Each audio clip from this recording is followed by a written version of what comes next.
Warning!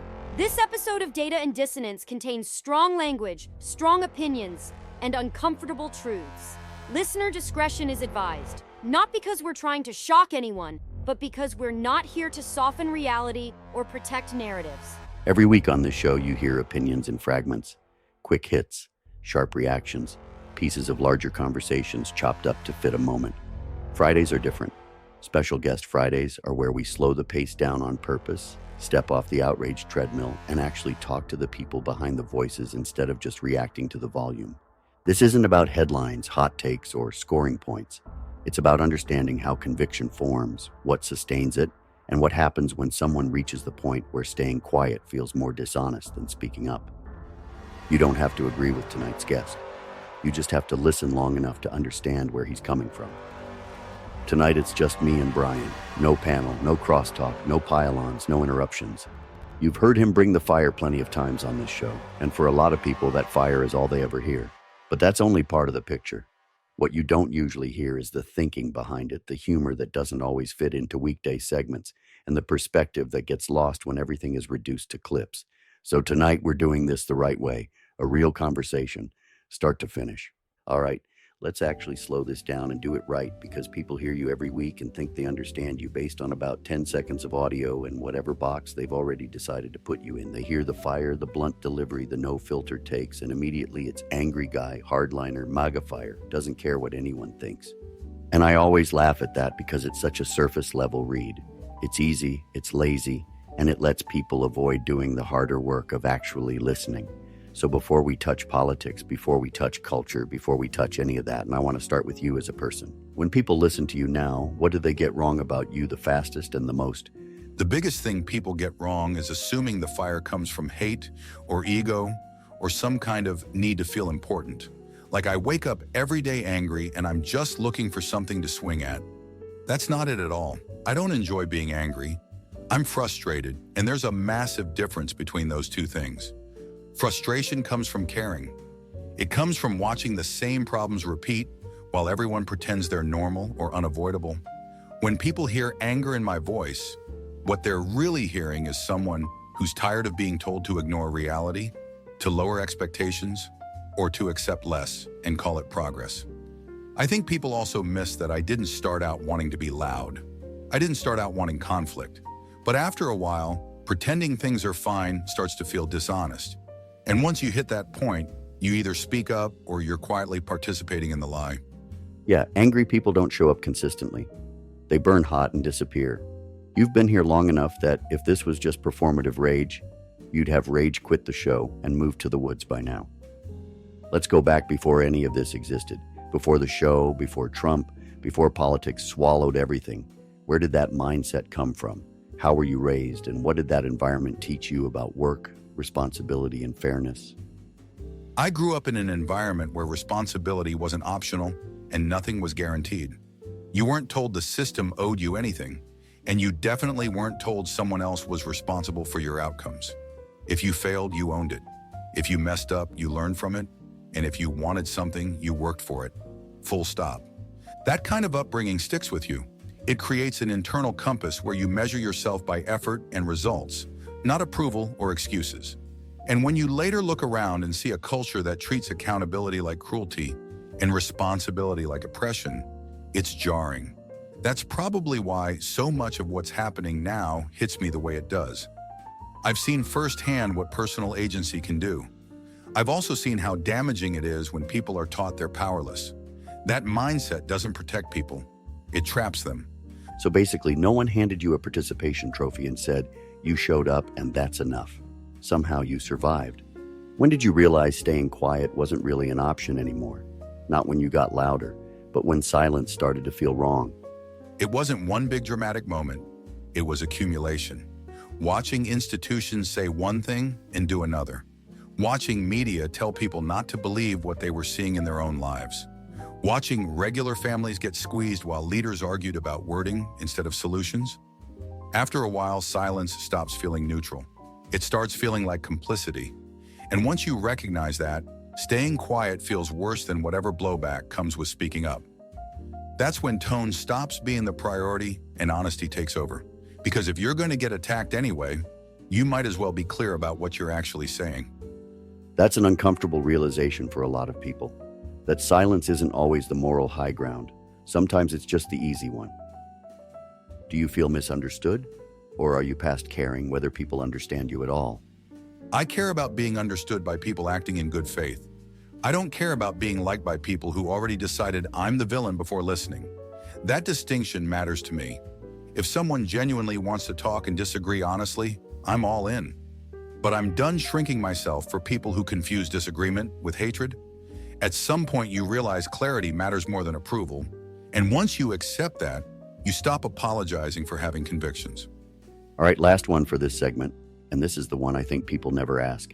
If someone actually listened past the tone, past the fire, and past the clips, what would they hear underneath all of it? They'd hear someone who actually cares about things working.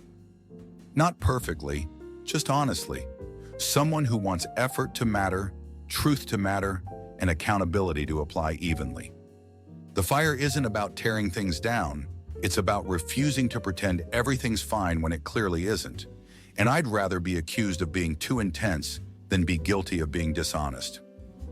All right, now that we've got the foundation, let's talk about the part everyone actually reacts to, the fire.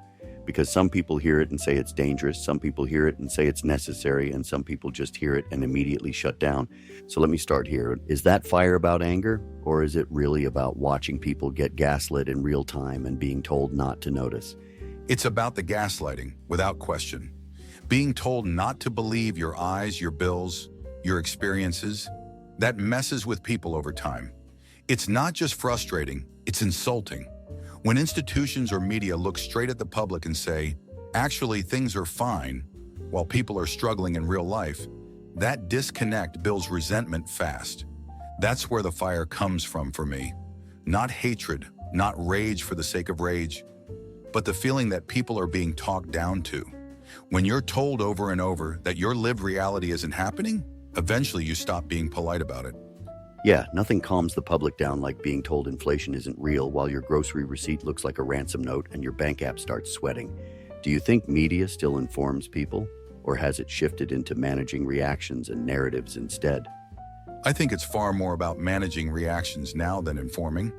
Headlines are crafted to provoke emotion first, understanding second, if at all. Context gets stripped out because nuance doesn't travel as fast as outrage.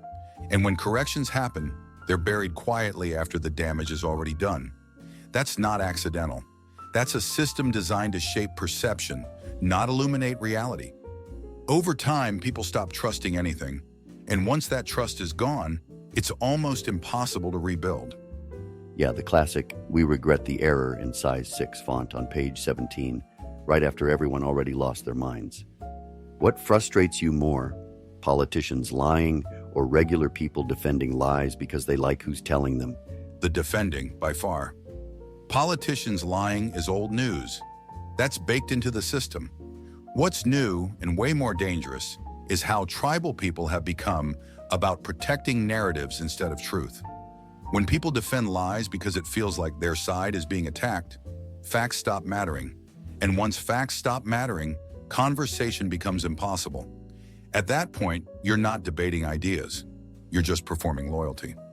That's such an important distinction, because it feels like we've crossed from disagreement into identity politics without people even realizing it. Do you think anger is justified right now? Or does it risk becoming corrosive if people aren't careful? Anger is justified if it's honest and focused. It becomes corrosive when it's directionless or performative. Anger without purpose burns everything, including the people holding it. I think there's a difference between righteous frustration and blind rage. One motivates people to act, to fix things, to demand accountability. The other just creates chaos and exhaustion. The challenge right now is making sure the fire actually lights something instead of just burning it down. Yeah, heat can cook food or burn the house down. Big difference. All right, last one for this segment, and this matters. What's the line you absolutely refuse to cross, no matter how fired up you get or how ugly the conversation becomes? Lying. That's the line.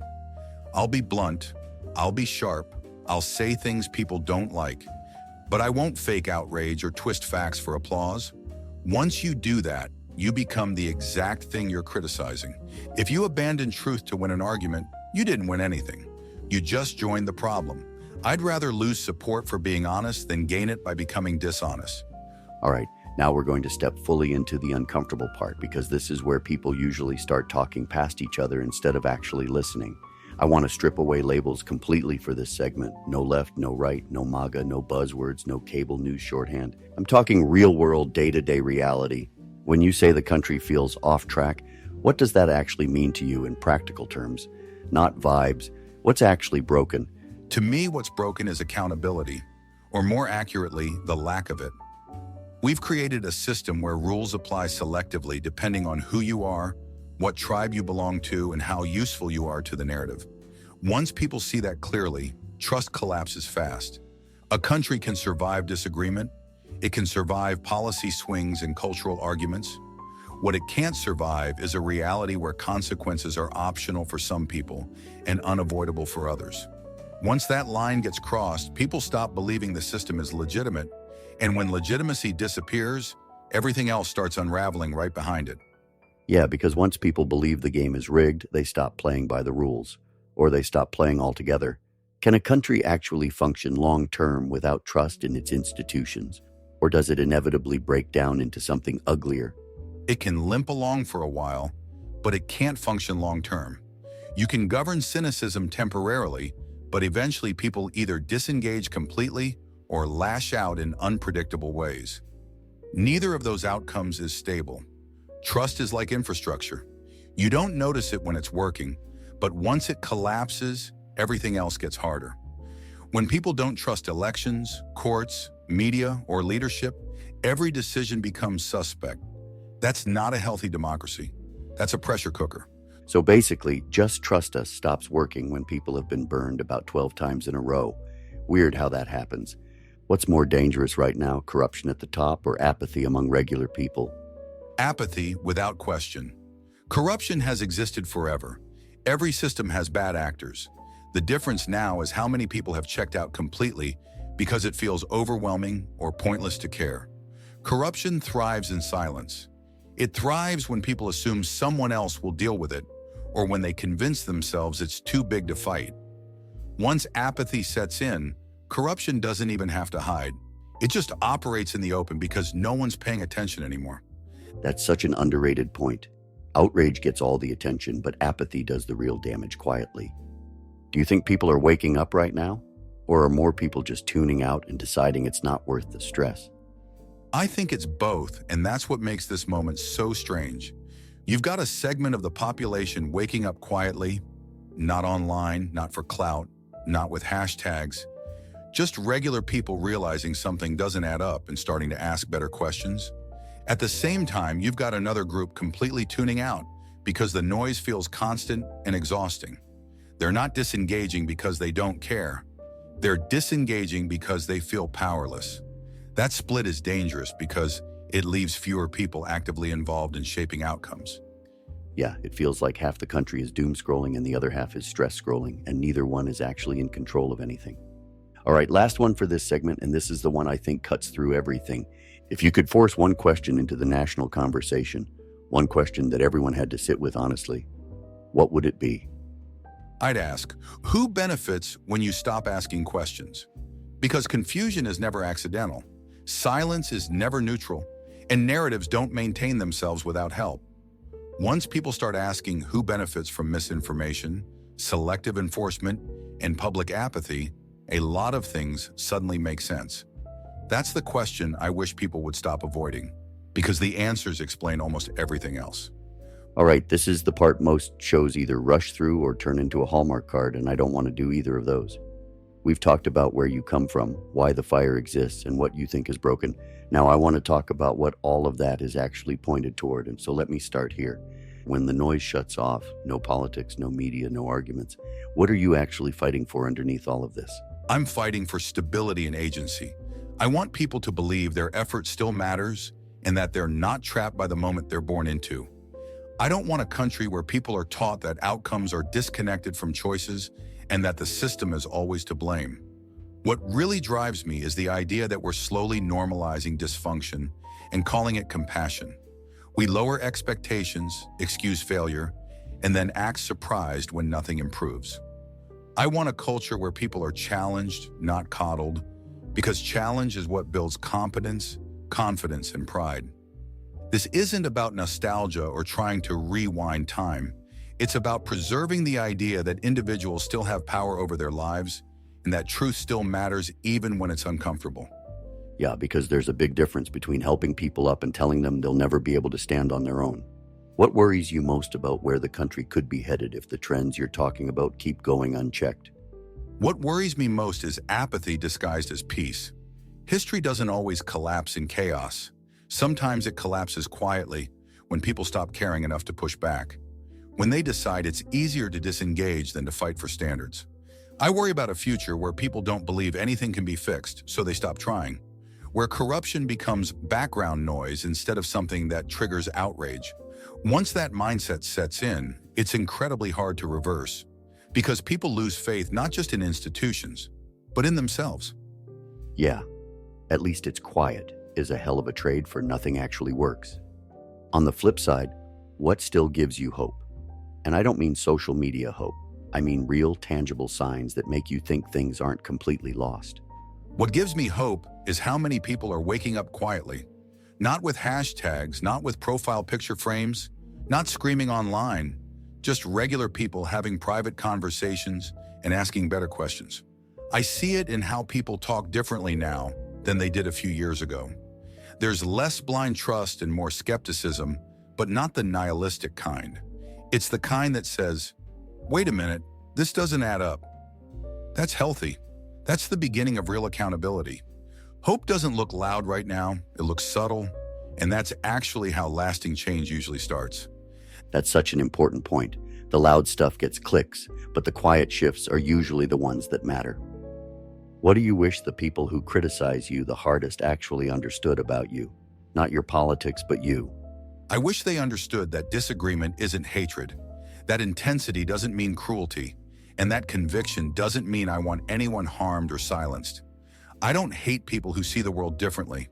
I get frustrated with dishonesty and double standards. There's a difference.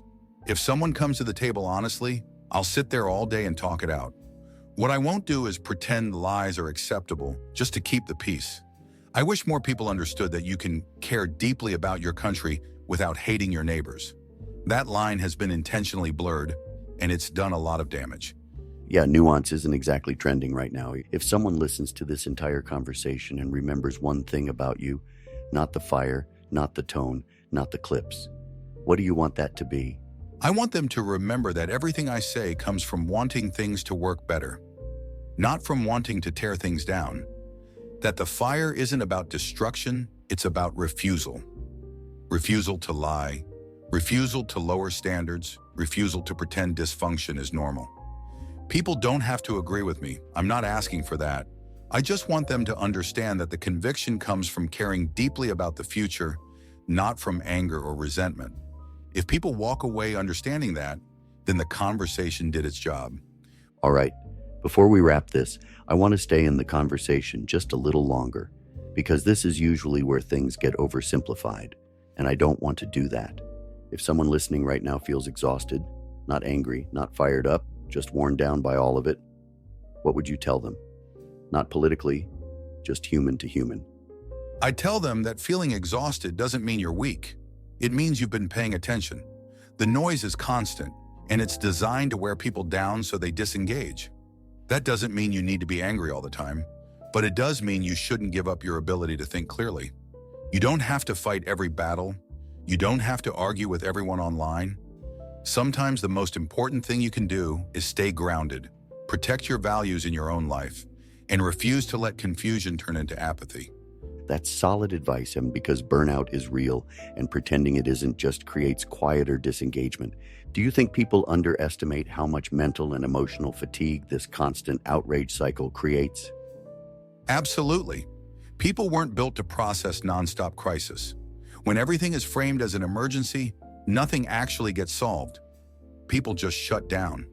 The outrage cycle isn't meant to inform, it's meant to keep people reactive. Breaking out of that cycle, slowing down, thinking critically, choosing when to engage, That's how people protect their sanity without giving up their convictions. Yeah, it's like being stuck in traffic with the horn blaring nonstop. Eventually, you stop reacting because you're just numb. What's one thing you personally do to stay grounded and not let the fire consume everything? I remind myself why I care in the first place. The fire isn't the goal, it's a tool. If it starts consuming everything, then it's no longer useful. I also step away when I need to. That doesn't mean disengaging permanently. It means resetting. Staying grounded is how you keep conviction from turning into bitterness. Last one, and I think this matters. What do you hope people do differently after listening to this episode? I hope they listen more carefully, not just to me, but to people they disagree with. I hope they ask better questions instead of just repeating slogans. And most of all, I hope they remember that disagreement doesn't mean hostility. We don't fix anything by dehumanizing each other. Before we close out, quick reminder. If you want to support the show directly, head over to the Data and Dissonance store. We've got the coffee blends, the apparel, the mugs, the hats, all the stuff you see us wearing and joking about on the show. Every purchase helps keep the lights on, helps keep the show independent, and helps us keep having conversations like this without answering to advertisers who want things softened or filtered. The link is in the description, and as always, we appreciate every single one of you who supports the show. Patriotism isn't about blind loyalty or shouting the loudest. It's about responsibility. Responsibility to truth, to each other, and to the idea that disagreement doesn't make someone the enemy. This country works when citizens stay engaged, informed, and willing to think instead of just react. Not because unity means agreement, but because freedom requires effort. That's what real patriotism looks like. Not silence, not outrage, but responsibility. One of the things that keeps standing out to me is how rare it's become to let people finish a thought. We clip, we label, we caricature, and then we move on feeling like something was accomplished. But nothing actually gets better that way. Understanding doesn't come from agreement. It comes from listening long enough to hear what's underneath the tone. What you heard tonight wasn't a performance or a rant. It was a perspective shaped by experience, frustration, responsibility, and care. You don't have to agree with Brian to understand where he's coming from, and that distinction matters. Disagreement doesn't mean dismissal, and conviction doesn't mean hatred, but we've been trained to confuse those things. If we want anything resembling progress, it starts with clarity. Not clarity imposed by institutions or media narratives, but clarity earned through honest conversation. Slower conversations, longer conversations, conversations that don't end the moment someone says something uncomfortable. If this episode made you pause instead of react, think instead of just nod or get angry, then it did exactly what it was supposed to do. Because real change doesn't start with noise. It starts with understanding. Remember to speak truth. Stir thought. Tonight's episode of Data and Dissonance is brought to you by the Caleb Rourke Thriller Series, a grounded, no-nonsense political thriller series built around the same themes we talk about on this show every week. Power, corruption, accountability, and what happens when institutions stop serving the people they're supposed to protect.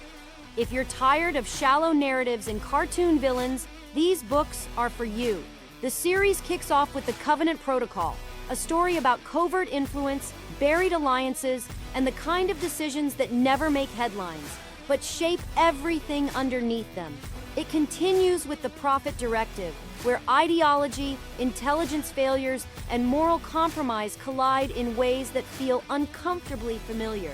And coming soon is Black Echo Rising, the most direct and personal installment yet, pulling back the curtain on how narratives are built, protected, and weaponized when the truth becomes inconvenient. These aren't books written to make you comfortable. They're written to make you think. The same way this show exists to slow the conversation down and ask harder questions instead of feeding the outrage cycle. You can find the entire Caleb Rourke Thriller series now on Amazon. The link is in the description. If you believe stories still matter and that fiction can sometimes tell the truth better than headlines, start there.